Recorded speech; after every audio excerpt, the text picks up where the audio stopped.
नमस्कार.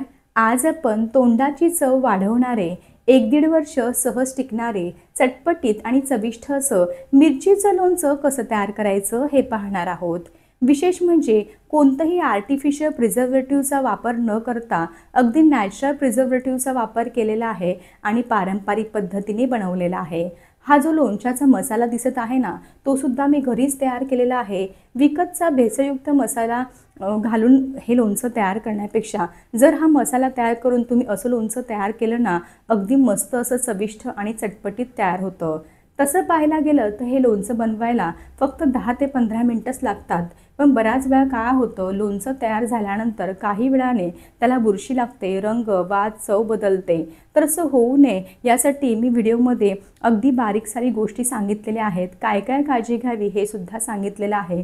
लोणचं तयार करण्यासाठी मिरच्या कोणत्या वापराव्यात, त्या कशा निवडाव्यात हे सुद्धा सांगितलेलं आहे. चला तर वेळ न वाया घालवता रेसिपीला सुरुवात करूयात. अशा प्रकारे लोणचं बनवलं ना 1-1.5 वर्ष सहज टिकणार आहे. रेसिपी आवडली तर चॅनलला सबस्क्राईब करा, त्यासोबतच बेल आयकॉन देखील प्रेस करा. मिरचीचं लोणचं तयार करण्यासाठी मी या ठिकाणी 1/2 किलो कमी तिखटवाल्या जी मिरच्या असतात ना त्या घेतलेल्या आहेत. शक्यतो लोणच्यासाठी ह्याच मिरच्या वापरतात. आता यांना ना अगदीच भडक हिरवागार रंग नसतो, ह्या पोपटी रंगाच्या असतात आणि अगदी लांबसडक असतात. आता पहा ना, या मिरच्यांची देठं पहा, अगदी हिरवीगार दिसत आहे. मिरची एकदम टपोरी ताजी तवानी वाटत आहे. अशाच मिरच्या लोणच्यासाठी घ्यायच्या आहेत. सुरकुतलेल्या मिरच्या किंवा देठ ज्यांचं काळं झालेलं आहे त्या मिरच्या अजिबात वापरायचे नाही, कारण ती मिरची जी असते ना ती आतून कधी कधी सडलेली सुद्धा निघते. आपल्याला हे लोणचं जे आहे ते 1-2 वर्ष छान टिकावं असं वाटत असेल ना, तर मिरची नेहमी ताजी तवानीच घ्यायची आहे. आता ह्या ज्या मिरच्या आहेत ना, मी सुरुवातीला 1-2 पाण्याने स्वच्छ धुवून घेतल्या. चाळणीवरती सर्व त्यांचं पाणी निथळून घेतलं आणि एका सुती कापडावरती ठेवून चांगल्या अशा पातळ पसरवून घेतल्या, जेणेकरून पूर्णपणे सुकतील. आणि सुकल्यानंतर प्रत्येक एक मिरची जी आहे ना ती सुती कापडाने चांगली अशी कोरडी करून घेतलेली आहे. अगदी कोरडी मिरची झाली पाहिजे, अजिबात एकही थेंब पाण्याचा राहिला नाही पाहिजे मिरचीला. तेव्हाच तुमचं लोणचं अगदी वर्षभर टिकणार आहे, लक्षात ठेवा. हे लोणचं बनवताना अगदी भांड्यांना सुद्धा पाणी नाही लागलं पाहिजे, इतकी काळजी घ्यायची आहे, तेव्हा छान असं टिकतं. आता ह्या मिरच्या आहेत ना आपण कापून घेऊयात. आज मी देठासकटच ह्या मिरच्या कापत आहे, कारण मिरची माझी एकदम ताजी तवानी आहे. अगदी देठ हिरवगार तुम्हाला हे पहा दिसत असेल. देठासहित मिरचीचं लोणचं ना खूप छान लागतं. देठ अगदीच मोठं असलं ना तर थोडंसं सुरुवातीला कट केलं ना तरी सुद्धा चालेल. आता ही मिरची कट करताना अगदीच मोठी न करताना थोडेसे असे छोटे तुकडे करायचे आहेत. म्हणजे ही मिरची कशी लांबसडक असते, तर एका मिरचीचे साधारणतः आपल्याला 5 ते 6 तरी छोटे तुकडे करून घ्यायचे आहेत. आता पद्धती वेगळ्या असतात मिरची कट करण्याची. काही लोकांना देठ आवडत नाही, तर देठ काढून सुद्धा मिरची बारीक कट करतात. काही जण असं मधून पोटामध्ये चीर देऊन मिरचीचं लोणचं करतात. ज्या पद्धतीने तुम्हाला आवडत असेल ना त्या पद्धतीने तुम्ही ही मिरची कट करू शकता. बाकीची लोणच्याची पुढची सर्व प्रोसेस आहे ना ती सेमच आहे. आता कधी काय होतं, बाजारामध्ये ना 2 प्रकारच्या मिरच्या भेटतात. एक मिरची ना अगदी भडक हिरव्यागार रंगाची असते, पहा आपण जेवणामध्ये वापरतो, आणि एक मिरची ही अशी असते. काही जणांना अगदीच तिखट झणझणीत लोणचं आवडतं. त्या लोकांनी ना त्या तिखट मिरच्या वापरल्या ना, हिरव्यागार असतात त्या वापरल्या तरी सुद्धा चालतील, किंवा अर्ध्या या आणि अर्ध्या त्या असं मिक्स करून सुद्धा तुम्ही तुमच्या आवडीनुसार हे लोणचं बनवू शकता. हे पहा, अशा प्रकारे मी 5-6 मिरच्या बारीक कट करून घेतलेल्या आहेत. आता ह्या एका मिक्सिंग बाउलमध्ये काढून घेऊयात. याच पद्धतीने सर्व मिरच्या मी अशा पद्धतीने छान अशा कट करून घेतलेल्या आहेत. आता लोणच्यासाठी घरीच झटपट असा मसाला तयार करून घेणार आहोत. त्यासाठी गॅसवरती एक पॅन ठेवलेला आहे. पॅनमध्ये आपला जो पोहे खाण्याचा चमचा असतो ना त्या चमच्याने 4 चमचे मोहरी घालायची आहे. 2 ते 3 चमचे जिरे लागणार आहे. 4 मोठे चमचे आपल्याला कच्ची बडीशेप लागणार आहे. त्यासोबतच 4 ते 5 चमचे अख्खे ताजे धणे घ्यायचे आहेत. 15 ते 20 काळी मिरी लागणार आहे. त्यासोबतच आपली जी पिवरी मोहरीची डाळ असते ना ती सध्या आपल्याला 2 चमचे घालायची आहे. नंतर आपण पुन्हा घालणार आहोत, ते तुम्हाला पुढे व्हिडिओमध्ये समजेलच. पुन्हा 2 चमचे आपले गावरान पांढरे तीळ सुद्धा घालायचे आहेत. आता कमी ते मध्यम आचेवरती साधारणतः हे सर्व जिन्नस फक्त 2च मिनटं आपल्याला मस्त असे हलकेसे गरम करून घ्यायचे आहेत, परतून घ्यायचे आहे. जास्त रंग काळपट करायचं नाही किंवा जास्त वेळ भाजायचं नाही. नाहीतर काय होतं, जास्त भाजल्यामुळे ना मसाल्याला एक करपट चव येऊ शकते आणि आपलं लोणचं इतकं चविष्ट लागणार नाही, करपट लागू शकतं.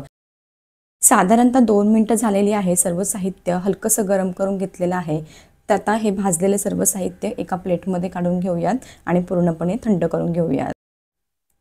हे पहा, अशा प्रकारे भाजून घेतलेलं सर्व साहित्य पंख्याखाली साधारणतः 15 ते 20 मिनिटं ठेवलं. अगदी छान असं थंड झालेलं आहे. आता एक छोटं मिक्सरचं भांडं घ्यायचं आहे. मिक्सरच्या भांड्यामध्ये हे सर्व भाजलेलं साहित्य काढायचं आहे आणि जेवढी शक्य होईल ना तेवढी मस्त अशी बारीक पावडर तयार करून घ्यायची आहे.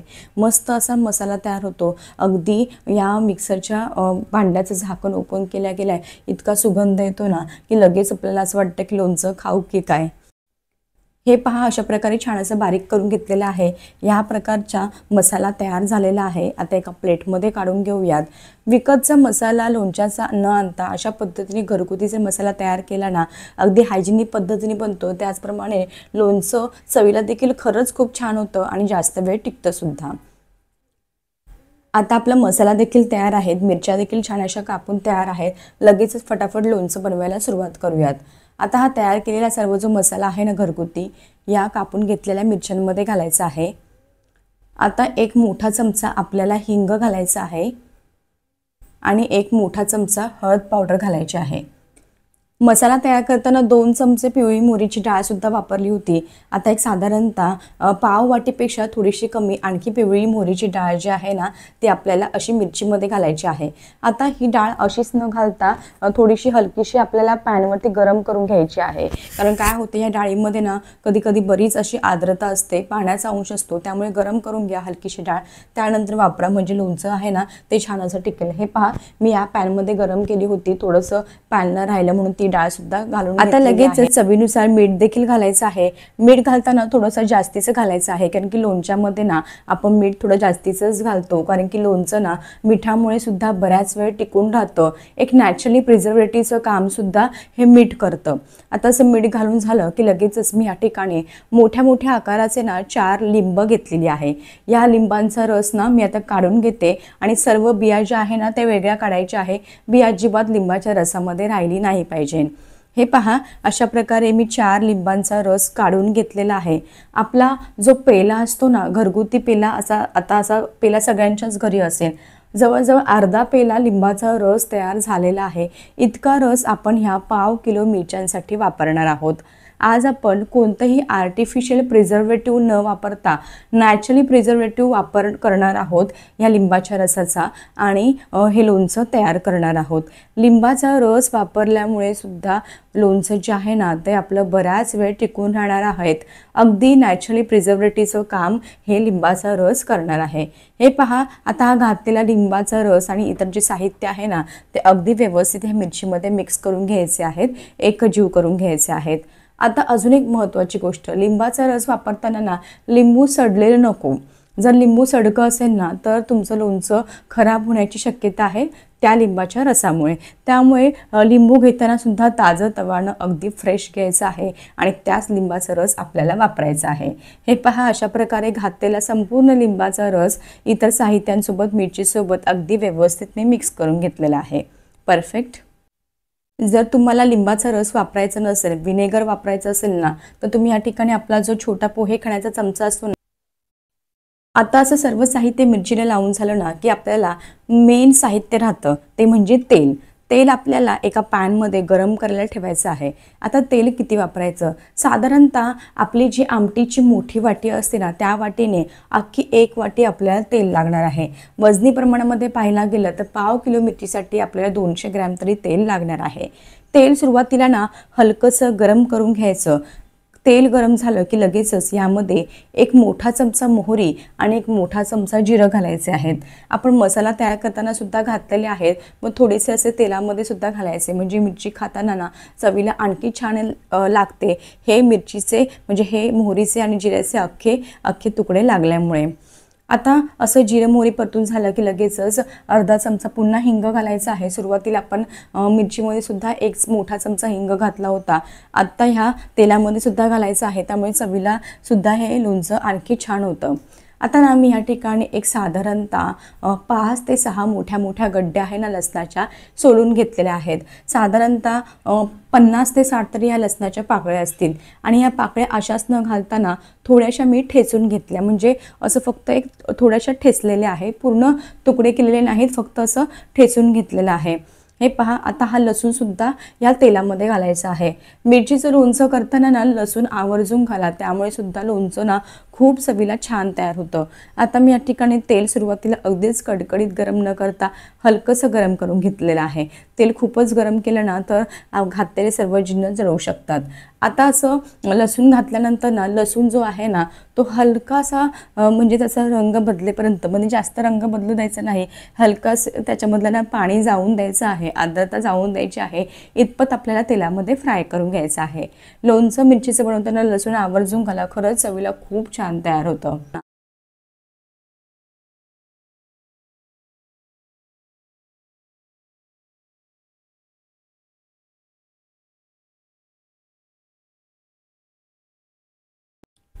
लसूण घातल्यानंतर आणखी 2 मिनिटं मी हे छान असं तेलामध्ये फ्राय करून घेतलेलं आहे। तुम्ही या ठिकाणी पाहू शकता अगदी हलकासा रंग बदललेला आहे लसणाचा, एवढाच रंग बदलू द्यायचा आहे, जास्त डार्क रंगावरती हे तळून घ्यायचं नाही। आता लगेचच गॅस बंद करायचा आहे आणि हे जे तेल आहे ना ते पूर्ण पंख्याखाली साधारणतः 1-2 तास थंड करून घ्या, त्यानंतरच वापरायचं आहे। थंडच तेलाचा वापर करायचा आहे, कोमट तेल किंवा जास्तीचं गरम तेल घालायचं नाही, नाहीतर तुमचं लोणचं जे आहे ना ते खराब होऊ शकतं गरम गरम तेल ह्यामध्ये घातल्यामुळे। साधारणतः 1 तास झालेला आहे।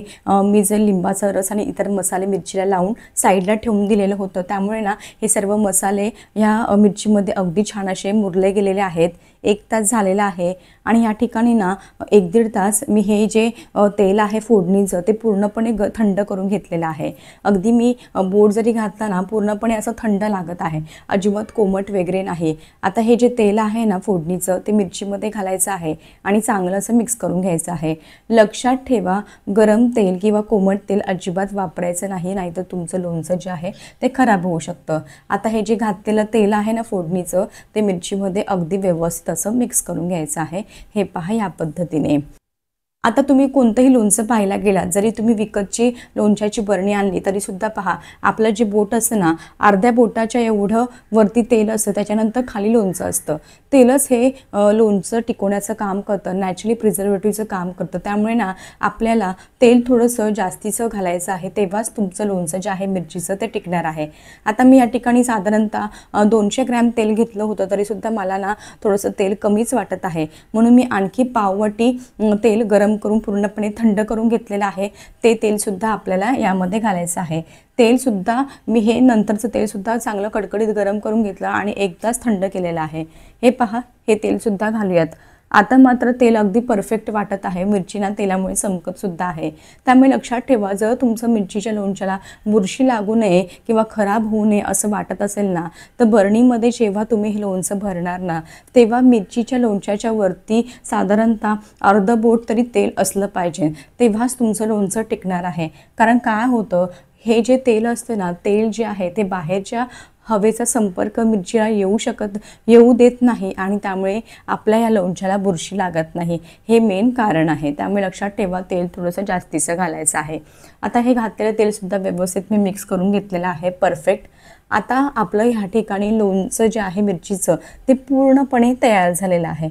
आता मेन गोष्ट म्हणजे हे लोणचं जे आहे ते कसं भरावं आणि हे कसं टिकवावं। आता लोणचं भरताना ना कोणतीही प्लास्टिकची बरणी किंवा मेटलचे साहित्य जे असतं, म्हणजे स्टीलचा डब्बा वगैरे तो वापरायचा नाही, कारण ना स्टीलच्या डब्यामुळे आपल्या ह्या लोणच्यासोबत रिॲक्शन होऊन तुमचं लोणचं खराब होऊ शकतं। आणि प्लास्टिकची बरणी मुळात बिलकुल वापरायची नाही, कारण आपल्याला हे लोणचं एखादं वर्ष तरी टिकवायचं आहे। प्लास्टिक जे आहे ते आपल्या शरीरासाठी हानिकारक आहे, प्लास्टिकमुळे सुद्धा लोणच्यासोबत रिॲक्शन होऊन तुमचं लोणचं खराब होऊ शकतं। म्हणून सरळ सरळ ना लोणचं भरताना काचेची बरणी वापरायची आहे। काचेच्या बरणीमध्ये कोणत्याही लोणच्यासोबत रिॲक्शन होत नाही आणि आपलं लोणचं खराब होत नाही, मस्त असं 1-2 वर्ष छान असं टिकतं। हे पहा, अशा प्रकारे मी काचेची बरणी घेतलेली आहे। काचेच्या बरणीमध्ये लोणचं भरून ठेवायचं आहे आणि लोणचं भरताना ना चांगलं असं दाबून दाबून भरून ठेवायचं आहे। बरणीच्या वरती थोडंसं तेल आलं पाहिजे, तेल राहिलं पाहिजे, लोणचं खाली आणि थोडंसं वरती तेलाचं थर राहिलाच पाहिजे, तेव्हाच तुमचं लोणचं टिकणार आहे। आणि ना पहिली गोष्ट म्हणजे बरणी चांगली स्वच्छ साफ करून घ्यायची आहे। बरणी धुतल्यानंतर चांगली सुती कापडाने पुसायची आहे आणि ना साधारणतः अर्धा ते 1 तास तरी उन्हाला लावायचे आहे, म्हणजे कसं काही पाणी वगैरे असेल ना बरणीला राहिलेलं तर ते पूर्णपणे निघून जाईल आणि व्यवस्थित असं साफ करून आपल्याला हे लोणचं भरायचं आहे। जर बरणीला सुद्धा तुमच्या थोडंफार पाण्याचा अंश असेल ना तरी सुद्धा तुमचं लोणचं खराब होणार आहे। आणि ज्या चमच्याने तुम्ही हे लोणचं बरणीमध्ये भरत आहात ना त्या चमच्याला सुद्धा अजिबात पाणी वगैरे लागलं नाही पाहिजे, याची काळजी पूर्णपणे आपल्याला 100% घ्यायची आहे। हे पहा, अशा प्रकारे मी लोणचं बरणीमध्ये भरून घेतलेलं आहे। साधारणतः 2 बरण्या छोट्या छोट्या माझ्या भरलेल्या आहेत। माझ्याकडे जास्तीची मोठी बरणी नव्हती, कारण बाकीच्या सर्व मोठ्या बरण्यांमध्ये ना मी वर्षभराचे मसाले भरून ठेवले होते। या 2च बरण्या होत्या, म्हणून त्यामध्येच हे लोणचं भरून घेतलेलं आहे। आता ना हे जे लोणचं आहे ना आपल्याला तयार झालेलं आहे, पण खाण्यासाठी तयार नाही, साधारणतः 5 ते 6 दिवसानंतर होणार आहे। कारण की या खारामध्ये, या मसाल्यामध्ये जेव्हा हे लोणचं मुरेल ना तेव्हा चवीला आणखी छान लागेल, म्हणून 5 ते 6 दिवसानंतर तुम्ही हे लोणचं खाऊ शकता। आता प्रत्येक दिवशी ना थोडंसं हे लोणचं खालीवर करायचं आहे, म्हणजे कसं खार किंवा मिरच्या एकाच बाजूनी न राहता सर्व बाजूनी या मिरच्या अगदी छान अशा मुरल्या जातील आणि आपलं लोणचं चवीला छान होईल। आणि झाकण ओपन केल्यानंतर मिरचीचं म्हणजे लोणच्याच्या बरणीचं चांगलं असं दाबून घ्यायचं आहे, परत व्यवस्थित लावायचं आहे। हवेचा संपर्क बिलकुल लोणच्याला आला नाही पाहिजे, लक्षात ठेवा। हे पहा, अशा प्रकारे मस्त असं आपलं हे मिरचीचं लोणचं तयार झालेलं आहे। सर्व सांगितलेल्या टिप्स आणि ट्रिक्स वापरा, तुमचं लोणचं 1 काय 2 वर्षसुद्धा अगदी छान असं टिकेल।